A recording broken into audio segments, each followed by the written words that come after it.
E esses são os posts iniciais que vão ser buscados e exibidos na página assim que ela carregar. Para inserir esses posts no DOM, primeiro a gente vai iterar por cada objeto e inserir as informações desses objetos em divs. E depois que a gente gerar essas divs, a gente vai inserir elas no DOM. Para a gente gerar um array de divs, a gente vai inserir uma const posts template que recebe a invocação do posts.map. O map é um método de array que pode ser usado quando você quer gerar um novo array com a mesma quantidade de itens do array original, só que com cada item transformado. O que o map vai fazer? Ele vai percorrer e copiar cada item do array, vai executar alguma transformação em cada um desses itens através da função que a gente passar como argumento para ele, e ele vai retornar um novo array com esses itens transformados. No nosso caso, a gente quer gerar um novo array que também vai ter 5 itens, só que ao invés de serem objetos, os itens desse nosso novo array vão ser divs em formato de string. Então, como argumento desse map, a gente vai passar uma função. E essa função pode receber 3 parâmetros. O item, que é o item que está sendo iterado atualmente. O index, que é o index, a posição do item que está sendo iterado. E o array, que é o próprio array que está sendo iterado. Desses 3 parâmetros, só o item é obrigatório. E nesse exemplo, a gente vai usar só ele. Então, a gente vai fazer essa função retornar um valor. E muita atenção aqui para 2 coisas. Primeira coisa, essa função vai ser executada para cada item desse array. E segunda coisa, toda vez que essa função for executada, o valor que ela retornar vai ser adicionado como item desse novo array que o map está gerando. Então, como a gente quer obter um novo array de divs, a gente vai inserir que o retorno dessa função é uma template string com a abertura e o fechamento de uma tag div.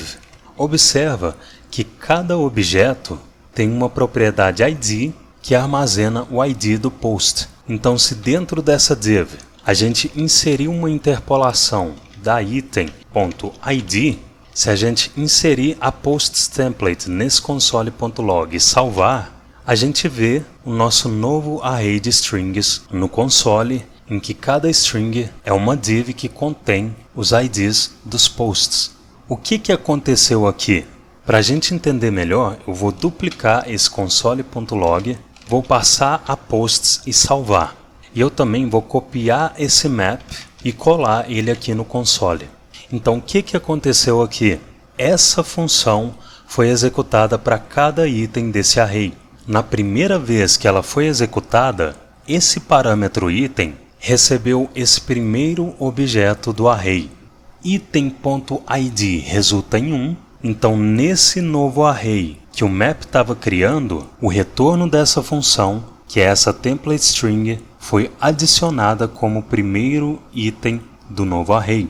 Depois disso, essa função foi executada pela segunda vez, só que dessa segunda vez, esse parâmetro item recebeu o segundo item desse array, que é esse segundo objeto com ID 2, item.id resultou em 2, então nesse novo array que o map estava criando, essa template string foi adicionada como segundo item do novo array. E isso aconteceu até que a função fosse executada pela 5ª e última vez. E nessa última vez, esse parâmetro item recebeu o 5º item do array, que é esse 5º objeto que tem o ID 5, item.id resulta em 5, então nesse novo array que o map estava criando, essa string foi adicionada como 5º item do novo array. E nesse ponto, como a função já foi executada para todos os itens do array, então o novo array, com os novos itens que o map criou, foi armazenado nessa const posts template. Você lembra que eu disse que você vai usar o map quando você quiser obter um novo array com a mesma quantidade de itens do array original, só que com cada item transformado? É exatamente o que aconteceu aqui. a gente obteve um array com exatamente a mesma quantidade de itens do array original, só que com o ID de cada post inserido dentro de uma div. Importante, para o map retornar esse novo array, essa função sempre tem que retornar um valor.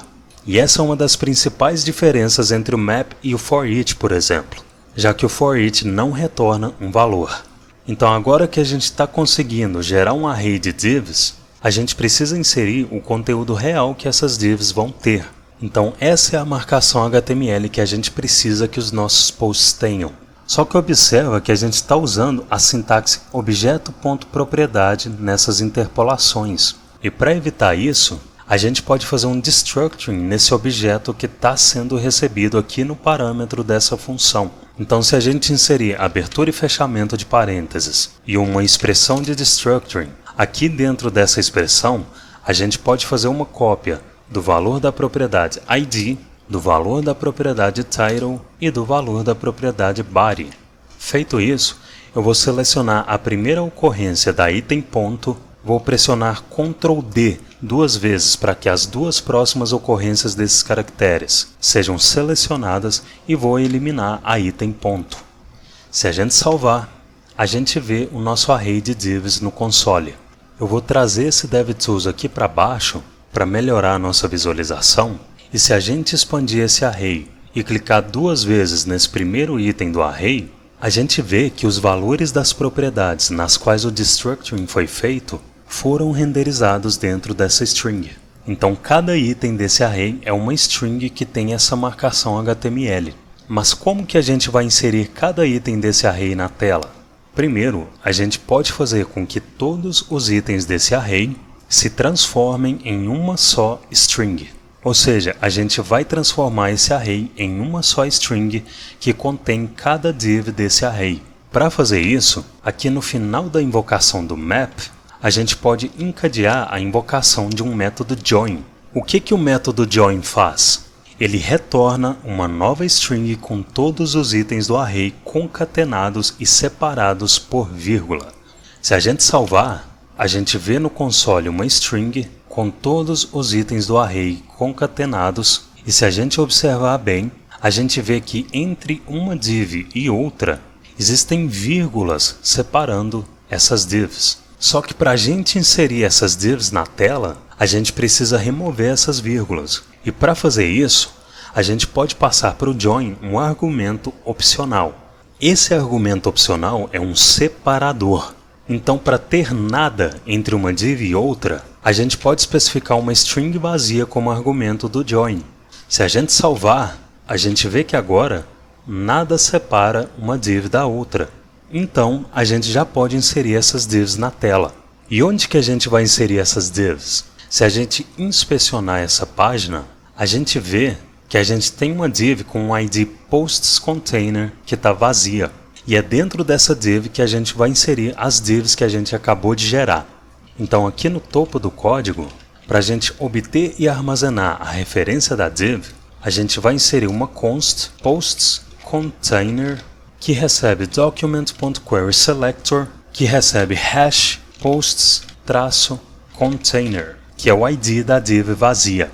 E aqui dentro da função, a gente pode remover esses console.log e inserir as divs dentro da PostsContainer. Então, PostsContainer.innerHTML recebe o valor que ela já tem concatenado ao valor da PostsTemplate. Então, o que vai acontecer aqui? A PostsContainer vai receber o valor que ela já tem, que por enquanto é nada, porque ela está vazia, e esse valor que ela já tem é concatenado à string PostsTemplate. E a InnerHTML vai parsear o resultado dessa concatenação para HTML. Se a gente salvar, a gente vê os 5 posts inseridos na tela. Então vou posicionar esse DevTools aqui do lado direito para facilitar a nossa visualização. E se a gente inspecionar esse HTML, a gente vê as nossas divs inseridas dentro da div com o ID PostsContainer.